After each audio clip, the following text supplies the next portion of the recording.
미국 시장은 빅테크 투입 자금이 방어주로 가고 있고 우리 시장 역시 순환매 장세 좀 돌고 있는 상황입니다. 그렇다면 어떻게 전략을 세워야 될지 11월 잘 견디셔야 될 텐데 오늘 이 전략에 대해서 정경민 IBK 투자증권 분당지점 팀장과 함께 알아보겠습니다. 팀장님 어서 오십시오. 네, 안녕하세요. 네. 자, 오늘 시장 조정 받는 게 맞죠? 이 정도면 어떻게 보세요? 조정이 생각보다는 좀 센 거 같고요.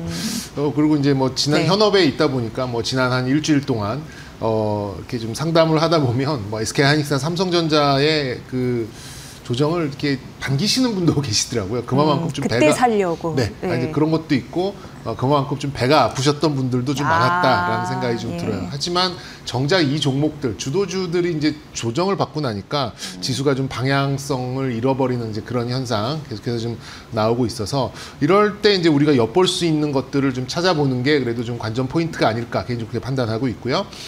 이렇게 좀 미국장의 영향 그리고 뭐 환율의 영향 여러 가지 불편한 사항으로 인해서 조정을 받을 때 우리나라의 자체적인 어떤 체력을 시험하고 요 안에서 힌트를 꼬아보는 게 오늘 시황의 관전 포인트가 아닌가 싶습니다.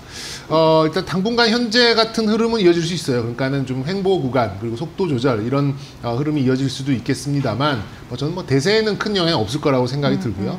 오늘 구두 개입이 나왔습니다만 환율도 좀 영향이 좀 있는 것 같고 여러 가지 이 수급 주체들의 그런 선호도가 좀 크게 갈리고 있고 환율이 떨어지지만 외국인들의 매도는 좀 붉어지는 것 같고요. 근데 또 긍정적인 것들을 보면은 자체적인 유동성을 본다면 극도로 쏠렸었던 이제 그런 반도체에서 기존에 있었던 주도주 쪽으로 순환 매수가 좀 돌아가는 것들이 좀 특징적으로 어제는 조선, 오늘은 방산 뭐 이런 쪽으로 좀 돌아가는 포인트가 좀 있는 것 같고요. 그리고 이제 하루에 거의 뭐 40조, 50조가 돌아가는 시장이다 보니까 단기 유동성 자금이 뭐 5조, 10조 정도, 그러니까 소위 말하는 단타 자금들이 그렇게 좀 늘어나고 있는데 그 자금들은 오늘도 바이오의 뭐 이런 표현이 좀 그렇겠습니다만 좀 기웃거리는 그런 모습이 보이고 있다라는 게 좀 특징인 것 같아요. 개인적으로는 이제 공략 포인트를 이렇게 나누고 있습니다. 뭐 신규적으로 상담 오시는 분들한테 그냥 너무 늦은 때 종목을 가져가시기보다는 저는 이제 ETF에 어떤 자산 배분, 그러니까 종목의 배분, 또 섹터의 배분 이런 걸로 시장에 발을 맞춰가는 것이 가장 좀 현명한 판단이 아닐까. 그리고 조금 더 우리가 좀 직관적으로 상승의 탄력이 더 붙을 그런 종목의 좀 비중을 더 가져가는 이런 쪽으로 좀 안내를 많이 해드리고 있는데 개인적으로는 반도체, 조선하고 방산, 원전하고 전기, 그다음에 2차 전지, 바이오 이렇게 한 5개 정도로 나누고 요 안에서 이제 개인의 선호에 따라서 비중을 조절해드리는 이런 식으로 제가 좀 상담을 많이 해드리고 있어요. 오늘은 좀 조정도 받고 그리고 그동안 사고 싶었던 종목들 물론 어디까지 뭐 조정이 끝나고 이제 반등이 나옵니다 이렇게 좀 단언 드릴 수는 없겠습니다만 확실한 거는 예전 하루 이틀 전보다 지난주보다는 그래도 좀 부담이 좀 덜해졌다라는 건 사실이기 때문에 연말 연초 좀 주목해야 될 섹터 그리고 개인적으로 섹터 내의 관심 종목 이런 것들 위주로 좀 정리를 해드리도록 하겠습니다. 네, 지금 한 11시 18분 지나고 있는데요. 우리나라 환율이 오늘 장 기준으로 1,474원까지 갔다가 그래도 경제부총리의 구두 개입 발언 이후에 1,459원까지 떨어져 있는 흐름이 나타나는데 외국인은 좀 파네요. 현재 1조 넘게 팔아치우고 있고 근데 개인이 삽니다. 그러니까 조정을 받을 때 개인은 좀 믿고 베팅하는 흐름들이 있는 것 같은데 2조 넘게 현재 시장에서 사고 있다는 점 말씀드리면서 그동안 반도체 못 갔을 때, 반도체 잘 갔을 때 서러웠던 섹터 제약바이오였는데 약간 지금 어깨 피고 당당히 걸어가고 있는 모습이에요. 제약바이오 섹터 어떻게 보세요? 뭐 이렇게 완전히 서러운 부분은 아니고요. 생각보다는 못 움직였던 거고 바이오도 뭐 그동안 뭐 나쁜 건 아니었습니다만 뭐 아예 안 오른 건 아니었잖아요. 굉장히 좀 애매한 부분에 좀 있었기 때문에 역시 이제 사람을 취하게 하는 나의 그 도파민을 폭발시키고 나의 이성을 사로잡는 건 역시 속도가 아닌가 이렇게 좀 생각이 드네요.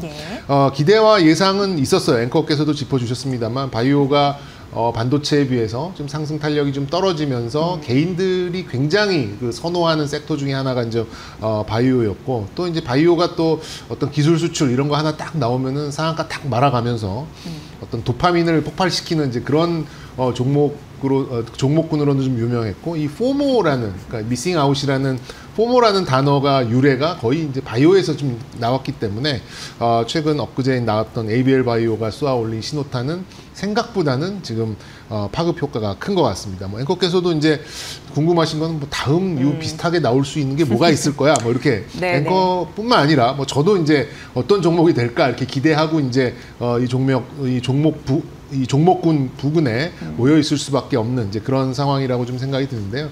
뭐 이제 전통적으로 연말 연초는 제약 바이오 쪽에 굉장히 좀 좋은 시기이기도 하고요. 학회 또 임상 데이터 발표, 일정상 모멘텀 뭐 이런 부분들이 좀 많이 몰려 있고 상대적으로 코스닥이 좀 부진했기 때문에 그런 것들도 어느 정도 좀 감안된 게 아닌가 좀 생각이 듭니다. 다음 폭등 종목이 무엇일까라고 이제 가늠을 하면서 코스닥 시가총액 상위 종목군에 포진되어 있는 바이오 쪽으로 개인들의 매수가 좀 이어지고 있는데요.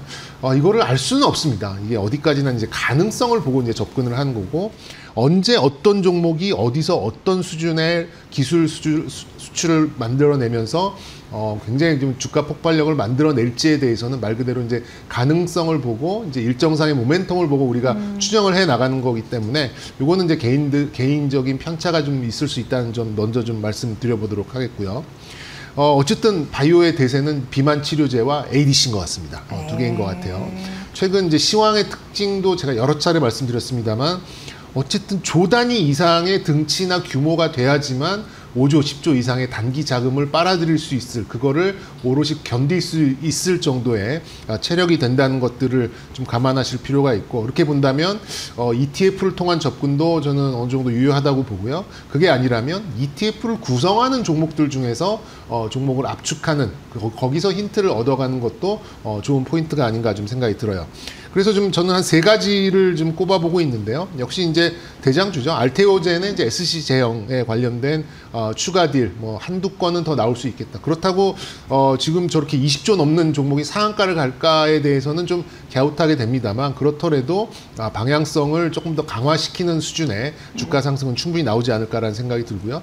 그리고 기대하고 있는 게 이제 리가켄 바이오입니다. 역시 ADC의 대표 기수라고 볼 수 있는데 후보 물질도 있고 또 이제 플랫폼 부분도 좀 있기 때문에 저는 ABL 바이오랑 가장 가까운 어떤 흐름을 보일 가능성이 높은 종목 중에 하나는 리가켄 바이오가 아닐까라는 생각이 들고요. 그리고 한 2주 전쯤에 좀 짚어드렸던 종목이죠.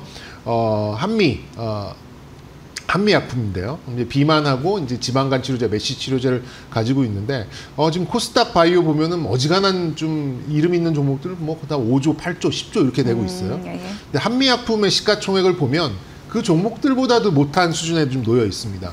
과연 이제 생각을 해보면 이 바이오 종목들이 5년 후에, 10년 후에 과연 한미약품의 수준의 기술력을 가지고 한미약품 수준의 실적을 찍어내면서 그 정도의 시가총액을 유지할 수 있을까라고 생각하면 사실 몇 개 없거든요. 큰 자신이 없는 상황이에요. 그래서 요 안에서 이제 뭐 제가 3종목 정도 좀 말씀을 드렸습니다만 개인의 선호도에 따라서 한번 종목을 선택해 보시는 게 좋을 것 같고요. 개인적으로는 코스닥에서는 리가켄 바이오 그리고 코스피 쪽 대형사 중에서는 한미약품 이렇게 좀 선별을 해보도록 하겠습니다. 네.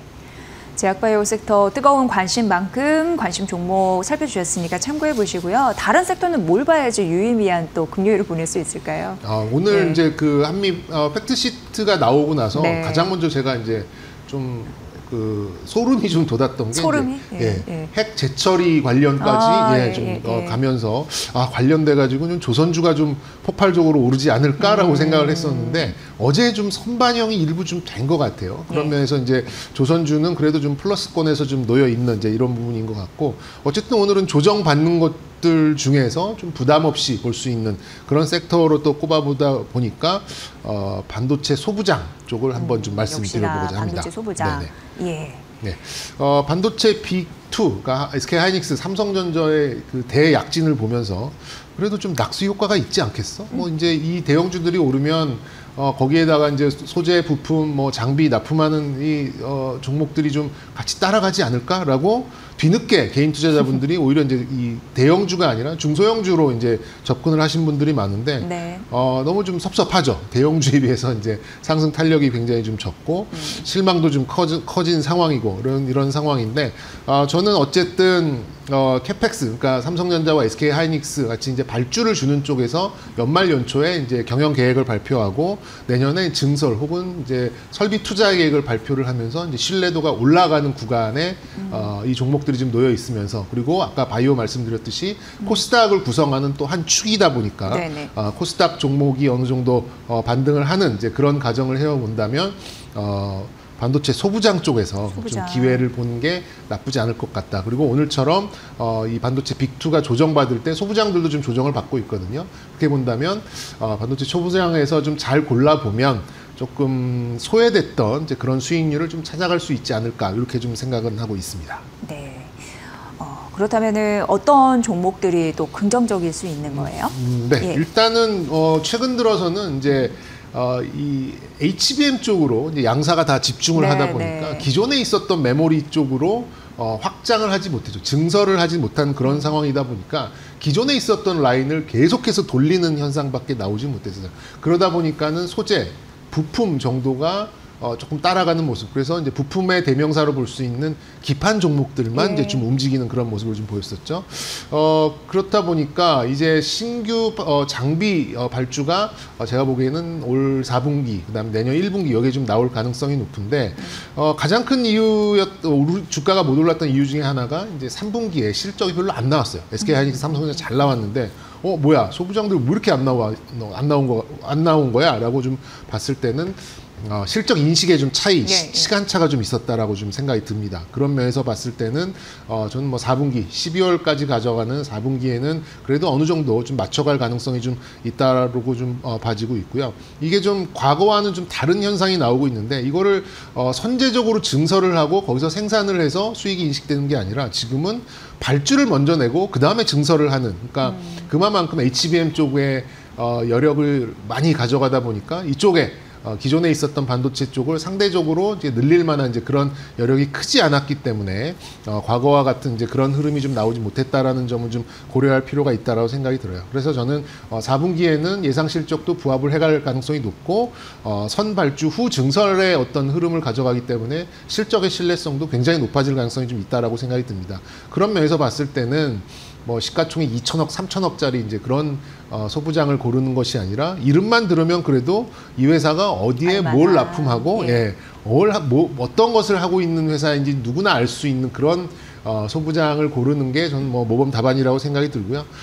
종목으로 좀 골라본다면 오늘 좀 조정을 좀 받고는 있습니다만 원익 IPS 뭐 많이 올랐다라면 오를 수 있는데 저는 보여줄 것이 훨씬 더 많지 않을까 이렇게 좀 생각하고 있고요. 그다음에 코미코라는 종목, 이 종목은 메모리 반도체 3사 모두를 협력사로 가지고 있고 TSMC까지도 수주를 받아가는 이제 그런 기업으로 좀 볼 수 있기 때문에 이 두 종목 뭐 좀 눈여겨 보실 필요가 있고요. 그리고 이제 오늘 나온 그 리포트 중에서 놓고 본다라고 하면은 이 두 종목들 모두 다 이제 그 목표 주가를 좀 높여가는 이제 그런 모습을 좀 보여주고 있기 때문에 어느 정도 기대를 해보셔도 좋지 않을까라는 말씀 좀 덧붙여 보도록 하겠습니다. 네. 자, 뭐 한미 정상회담 끝나고 오늘 한국과 미국의 그 조인트 팩트시트 그 발표문까지 숨가쁘게 달려오다 보니까 벌써 11월 중순으로 접어들었습니다. 관심 섹터 어떻게 가져가면 좋을까요? 예. 제가 지난주에는 이제 우주항공 섹터를 좀 말씀을 드렸었는데 아직 뭐 이렇게 크게 움직임은 없는 것 같아요. 근데 이제 오늘 뭐 한화 에어로스페이스를 비롯해서 종목들이 이제 27일이니까 좀 일정상을 좀 감안을 해봤을 때는 지난주에 제시해드렸던 이제 그런 종목들도 좀 관심을 주셨으면 좋겠고요. 오늘은 제가 이제 올해가 가기 전에 이 섹터, 2차 전지 섹터를 가지고 왔는데 2차 전지 쪽을 긍정적인 포인트에서 이렇게 방송에 소개를 하게 될지는 저 스스로도 몰랐습니다. 근데 삼성전자와 SK 하이닉스에서 이제 보셨겠습니다만 이 무시를 계속해서 하면 그 종목이 저를 무시하는 케이스가 생기더라고요. 그래서 2차 전지를 무시하면 안 되겠다라는 생각이 들고 최근 들어서 어떤 수급 변화를 좀 놓고 봤을 때 충분히 가능성이 있다라는 측면을 좀 들어서 2차 전지, 그 안에서도 2차 전지 소재단을 좀 소개를 시켜드리도록 하겠습니다. 이게 이제 단순히 예상 뭐 주당 순이익 EPS 또 뭐 적정 멀티플 PER이 얼마여가지고 적정 주가가 얼마야. 그래서 이 종목으로 가야 돼. 그런 시장이 지금은 아니잖아요. 전체적인 시장의 에너지가 대형주 위주로 형성이 돼 있고 그 안에서 전망치가 나오면 또 내러티브가 좋게 나오면 주가가 더 부양을 하는 이제 그런 상황으로 가고 있기 때문에 늘 강조드리는 게 어느 정도의 규모와 시가총액이 되는 섹터여야지만 연속성을 가져갈 수 있다라고 여러 차례 좀 말씀을 드렸었는데요. 그 중에 하나가 저는 2차 전지 섹터라고 좀 생각을 좀 하고 있어요. 전기차 캐즘은 진행 중이고 아직도 공급은 과잉이고요. 소재 가격의 상승세는 어느 정도 좀 멈춰져 있는 이제 그런 상황이긴 합니다만 지난주에도 말씀드렸습니다. AI라는 매직 키워드가 그 논리에 달라붙으면 주가를 자극시킬 충분한 요인이 될 수 있는 이제 그런 것이 이제 2차 전지의 이번 주가 반등의 특징이다. 이렇게 좀 이렇게 점검을 좀 하고 있고요. 아직까지 이제 펀더멘탈, 그러니까 실적들에 비해서 또 이제 성장률에 비해서 시가총액이 좀 너무 높기 때문에 좀 불편하실 수도 있습니다. 저도 이제 일부 좀 불편한 부분이 있긴 있습니다만 최근 들어서 나오는 얘기는 이제 AI와 연결된 ESS 그리고 이제 피지컬 AI, 소위 말하는 이제 휴머노이드 로봇으로 불리고 있죠. 그쪽에 3원계 배터리가 선호된다라는 소식이 나오면서 주가가 좀 부양되는 그런 모습이 좀 나오고 있고 테슬라가 이제 자체적으로 제작하려고 하는 이제 배터리를 제작하려고 하는 그런 움직임, 중국의 LFP의 좀 한계 이런 것들이 좀 나오면서 이제 우리나라가 주대 컨셉으로 가져가고 있는 3원계 배터리 소재 쪽으로 좀 강세가 좀 들어오고 있는 것 같습니다. 사실 이제 셀 업체까지는 모르겠어요. 대량 생산을 해서 공급 과잉이 나고 있는 셀 업체까지는 좀 자신이 없는 상황입니다만 2차 전지 소재, 특히 양극재 쪽, 또 음극재, 뭐 동박 이런 쪽에서는 충분히 뭐 다른 쪽으로의 어떤 논리를 펼 수 있는 가능성이 좀 높기 때문에 2차 전지 소재 쪽이 조금 더 유망하지 않을까 개인적으로 생각하고 있고요.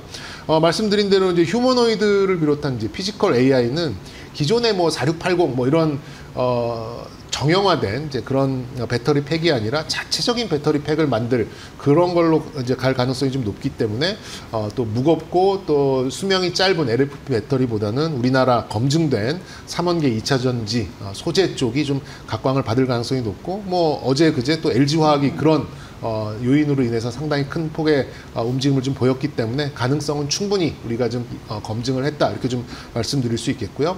그리고 이제 코스닥도 그렇고 코스피도 그렇고 2차 전지 종목들이 올라야지만 지수가 탄탄하게 또 이제 탄력을 받을 수 있다라는 특징도 좀 가지고 있기 때문에 일단 2차 전지 관련된 특히 그 소재 관련된 종목들에 대해서는 조금 주목하실 필요가 있다. 연말 연초 이렇게 동안 이렇게 좀 말씀드릴 수 있겠습니다. 개인적으로 코스피에서 소재 종목을 하나 꼽아라라고 한다면 포스코 퓨처엠 그리고 코스닥에서는 뭐 다른 종목들이 좀 있습니다만 이슈에 가장 민감하게 움직일 수 있는 종목은 에코프로인 것 같아요. 뭐 호불호가 있는 종목이긴 합니다만 그렇더라도 주가의 민감도가 가장 높은 종목은 에코프로가 아닌가라는 생각이 들어서 포스코 퓨처엠과 에코프로 여기에 대한 개인적인 선호도 말씀드려보도록 하겠습니다. 네, 뭐 지금 오늘 세 섹터가 거의 다 나온 것 같은데 반도체, 제약바이오, 2차 전지까지 같이 잘 띄워주면 네. 코스피 5천 가지 않겠느냐 뭐 이런 생각 갑자기 네. 딱 들었고요. 어쨌든 2차 전지 소재 쪽 좋게 봐주시는 거고 네. 포스코 퓨처엠과 에코프로다라는 점 말씀드렸습니다. 자, 그럼 이제 다음 주장 그리고 11월 말일까지 어떻게 보내야 될지 조언 한 말씀 좀 부탁드릴게요. 네. 뭐 시황 때 이제 말씀을 좀 드렸듯이 우리 시장의 어떤 이제 속도는 조금 이제 저하될 수밖에 없는 상황이고 향후에 이제 뭐 셧다운도 해제되고 구두 발언을 통해서 이제 뭐 이 환율도 어느 정도 좀 안정화되어가는 이제 그런 모습을 좀 보여주고 있어요. 그렇다고 해서 외국인이 매수에 이렇게 강하게 들어올 가능성은 좀 높지 않기 때문에 오늘 같은 그런 흐름이 좀 이어지지 않을까. 좀 횡보장 그 안에서 좀 순환을 하는 그런 모습을 보이지 않을까 생각이 들고요.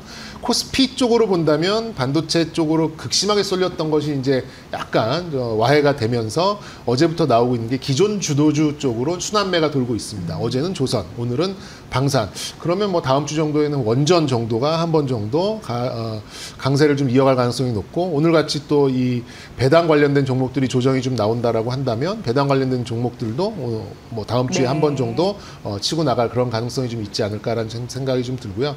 그리고 이제 코스닥 쪽으로 좀 놓고 본다면 단기 수급이 어쨌든 바이오 쪽으로 좀 많이 몰려 있어요. 그래서 이제 요게 좀 완화되면 또 이제 다른 코스닥 종목들로 좀 옮겨갈 가능성이 좀 높기 때문에 그래서 제가 반도체 소부장과 2차 전지 이렇게 좀 말씀을 드려놓은 거니까요. 일단 올라가는 거에 너무 이렇게 좀 많은 비중을 가져가기보다는 다음 차례가 무엇일까 그리고 시장의 특징이 어떤 순서로 올 가능성이 있는가에 대해서 조정받을 때 비중을 좀 가져가시는 그런 전략으로 좀 순환매의 전략으로 좀 접근을 하신다면 그래도 뭐 나만 돈을 못 벌고 있는 상황으로 계속해서 좀 이어지는 이제 그런 상황은 피할 수 있지 않을까 그렇게 좀 말씀드려 볼 수 있겠습니다. 네, 순환매 장세 속의 단기적인 투자 전략의 방향성에 대해서 언급해 주셨습니다. 정경민 IBK 투자증권 분당지점 팀장의 분석이었습니다. 잘 들었습니다. 네, 감사합니다.